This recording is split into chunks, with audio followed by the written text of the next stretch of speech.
আপনাদের ইসলাম ধর্মে বহু বিবাহর অনুমতি দেওয়া হয়েছে, কিন্তু আপনি যদি অন্য ধর্ম দেখেন, খ্রিস্টান, হিন্দু ধর্ম, বৌদ্ধ ধর্ম, তাদের ধর্মে বহু বিবাহ নেই। প্রশ্ন হলো, ইসলাম ধর্মে কেন বহু বিবাহ দেওয়া হলো? Thank you.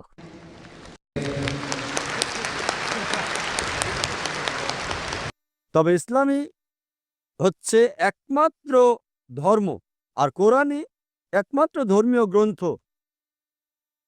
এই পৃথিবীর বুকে যেটা বলছে একটা বিয়ে করতে। কোনো ধর্মগ্রন্থ নেই কোরআন ছাড়া। আমি তুলনামূলক ধর্মতত্ত্বের ছাত্র, যেটা বলছে যে একটা বিয়ে করো। একটা অনুচ্ছেদ নেই বাইবেলে, ভগবদ্গীতাতেও নেই, বেদেও নেই, যেটা বলছে একটা বিয়ে করতে কোরআন ছাড়া। যদি আপনারা হিন্দু ধর্মগ্রন্থ রামায়ণ পড়েন, শ্রীকৃষ্ণ মহাভারতের মতে তার কতজন স্ত্রী ছিল? 16,000।